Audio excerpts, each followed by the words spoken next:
இறையேசுவில் அன்பானவர்களே, நம் ஆண்டவர் நாம் கனி கொடுக்கின்றவர்களாக இருக்க வேண்டும் என்று எதிர்பார்க்கிறார்.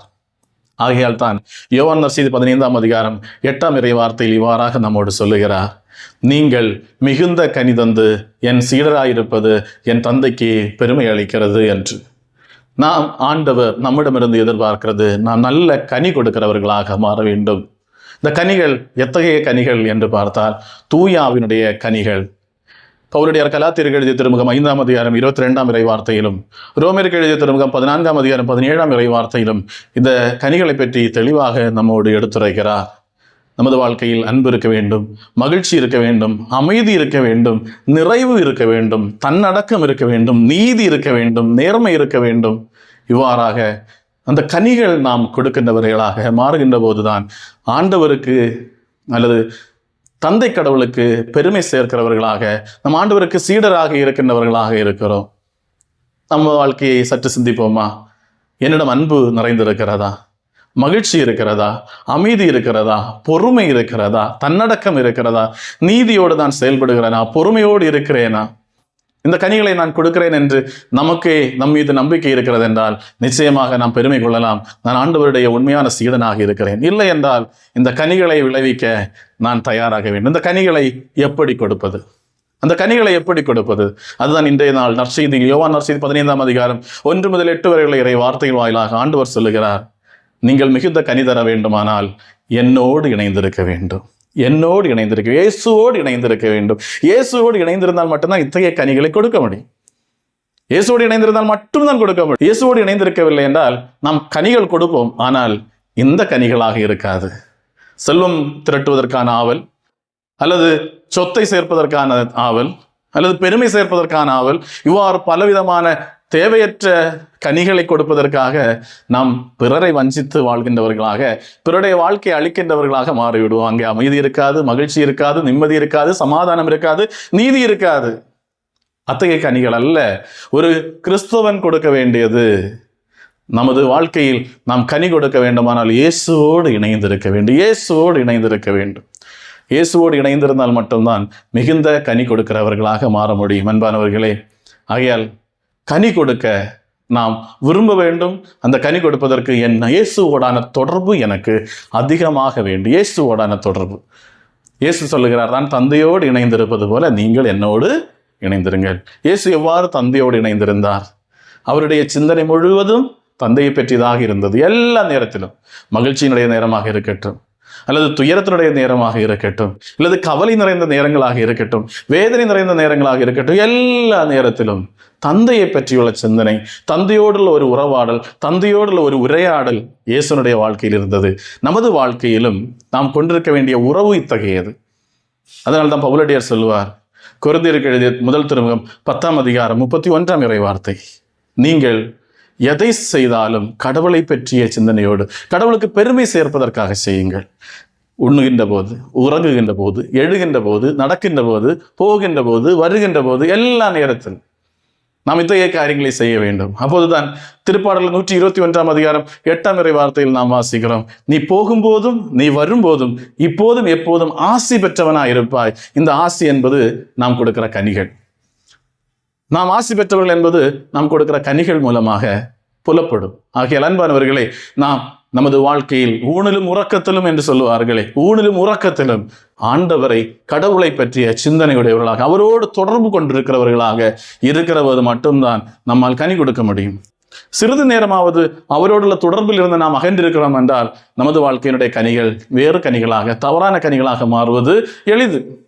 நாம் நமது பிள்ளைகளை பார்க்கின்ற போது அல்லது சமூகத்தை பார்க்கின்ற போது ஒரு சில வேளையாவது ஒரு சிலரை பார்த்து, ஏன் இப்படி இருக்கிறார்கள், இந்த பிள்ளை ஏன் இப்படி இருக்கு, இந்த குடும்பத்தில் ஏன் இப்படி வேதனை இருக்கு, இந்த குடும்பத்தில் ஏன் இந்த சமாதானம் இல்லை அப்படின்னு நாம் சிந்திக்கிறோம் என்றால், அந்த குடும்பத்தினுடைய வாழ்க்கையினுடைய பழைய காலங்களை திரும்பி பார்த்தால் நம்மால் புரிந்து கொள்ள முடியும், அவர்களுக்கு கடவுளோடு நிச்சயமாக தொடர்பு இருந்திருக்காது. இன்றைய காலகட்டத்தில் பிள்ளைகள் ஆலயத்துக்கு வரவில்லை, நீங்கள் ஆராதனைக்கு வரவில்லை என்று உங்களை பார்த்து சொல்லுகிற போது, நண்பர்களே, நீங்கள் புரிந்து கொள்ள வேண்டியது, ஏன் உங்களோடு இதையெல்லாம் சொல்ல வேண்டி வருகிறது என்று கேட்டால், உங்களுடைய வாழ்க்கையில் அமைதியும் மகிழ்ச்சியும் சமாதானமும் குடிகொண்டிருக்க வேண்டும் என்ற ஆவலினால் மட்டும்தான். ஆகிய அன்பானவர்களே, நம் கடவுளோடு நமக்கு தொடர்பு வேண்டும். அந்த கடவுளோடான தொடர்பை நமக்கு கொண்டு வருபவர் யார் என்று கேட்டால், இன்று உங்களது ஆலயத்தில் உங்களுக்கு வழிகாட்டியாக இருக்கக்கூடிய உங்களது பங்கு தந்தை. அவருடைய வழிகாட்டுதல் மிகவும் முக்கியமானது. ஆலயத்திற்கு வா என்று அவர் அழைக்கிற போது அவர் கூப்பிடுவது நீ இயேசுவோடு தொடர்பு கொண்டு என்றுதான், நீ கடவுளோடு இணைந்திரு என்றுதான், நீ நல்ல கனி கொடு என்றுதான். அந்த பங்கு தந்தை அங்கே அனுப்பி வைத்திருக்கிற ஆயருக்கு அந்த லட்சியம் உண்டு. அந்த ஆயரை ஏற்படுத்தி இருக்கிற கடவுளுக்கு ஒரு லட்சியம் உண்டு, கடவுளோடு இணைந்திருக்க வேண்டும். ஆகையால் நாம் கனி தருவதற்கு முதலில் நாம் இணைந்திருக்க வேண்டிய இடம் நமது ஆலயம். நமது ஆலயத்தை பற்றியுள்ள ஆர்வம் நமக்கு இருக்க வேண்டும். நமது ஆலயத்தோடு ஒரு தொடர்பு இருக்க வேண்டும். இதோ ஆண்டவர் சொல்லுவாரே, நமது விவிலியத்திலே நாம் வாசிக்கிறோம், ஆண்டவர் நமது ஆலயத்தை பற்றியுள்ள ஆர்வம் என்னை எரித்துவிடும், நமது ஆலயத்தை பற்றியுள்ள ஆர்வம் என்னை எரித்துவிடும்.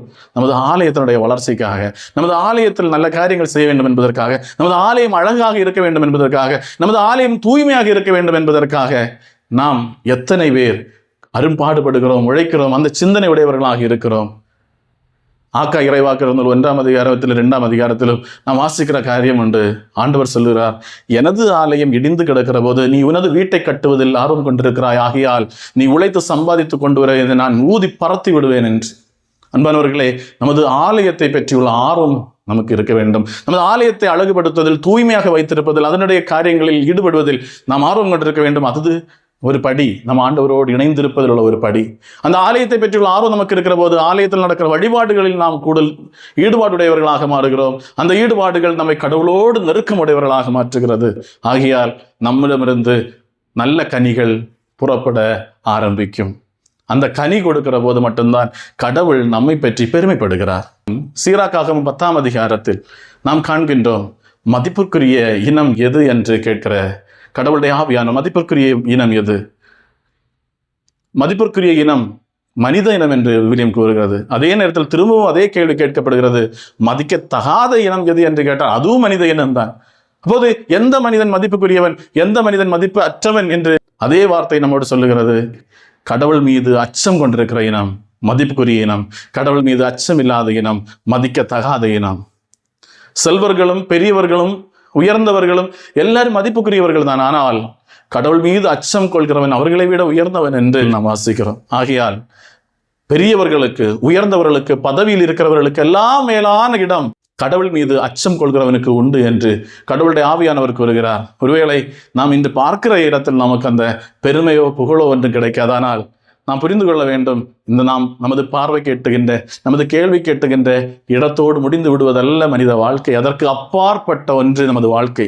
நாம் இன்று வாழ்கின்ற இடத்தில் நமக்கு பணம் இல்லாததனால் பெருமை இல்லாமல் இருக்கலாம், புகழ் இல்லாததனால் பெருமை இல்லாமல் இருக்கலாம், நமக்கு செல்வம் இல்லாததனால், அதிகாரம் இல்லாததனால் நம்மை யாரும் மதிக்காமல் இருக்கலாம். ஆனால் கடவுள் நம்மை விலை மதிக்கிறார், நம்மை உயர்ந்த மனிதனாக காட்ட விரும்புகிறார். ஏனெனில் நாம் கடவுள் மீது அச்சம் கொண்டிருக்கிறோம்.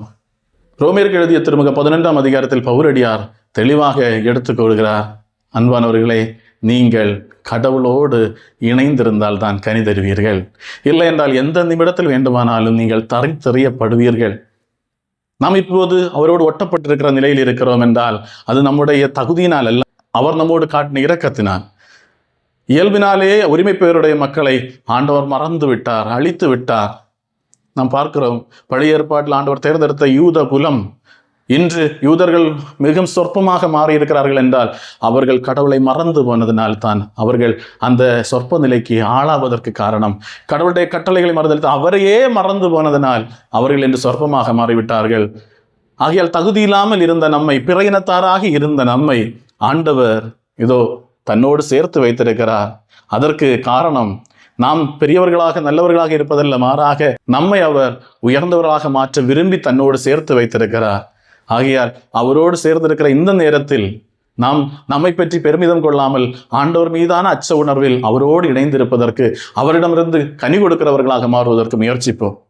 மேலும் இன்றைய உலகத்தில் நமது வாழ்க்கையில் நாம் கனி தருகின்றவர்களாக, இந்த உலகத்திலேயே நமக்கு பெருமை சேர்க்க, இந்த உலகத்திலேயே நாம் வாழ்க்கை வளம் பெற, இதோ முதல் வாசகத்தில் இணைச்சட்டத்தில் நாம் வாசிக்கிறோம், 28ஆம் அதிகாரம் 1 முதல் 14 வரை உள்ள இறை வார்த்தைகளில் அனைத்துமே சொல்லுவது, ஆண்டவருடைய சட்டங்களுக்கு, கட்டளைகளுக்கு நீ கீழ்ப்படிந்தால் உனது வாழ்வு ஆசி பெறும், நீ இந்த உலகத்தில் ஆசி பெறுவாய், உனது பிள்ளைகள் ஆசி பெறும், நீ பலுகி பெருகுவாய், உனது வயல்வெளி ஆசி பெறும், நீ வேலை செய்கின்ற இடம் ஆசி பெறும், உனது செல்வம் பெருகும், உனக்கு எதிராக எதிரிகள் வருவார்கள், ஆனால் பல வழியாக சிதறி போவதை நீ உன் கண்ணாலேயே பார்ப்பாய்.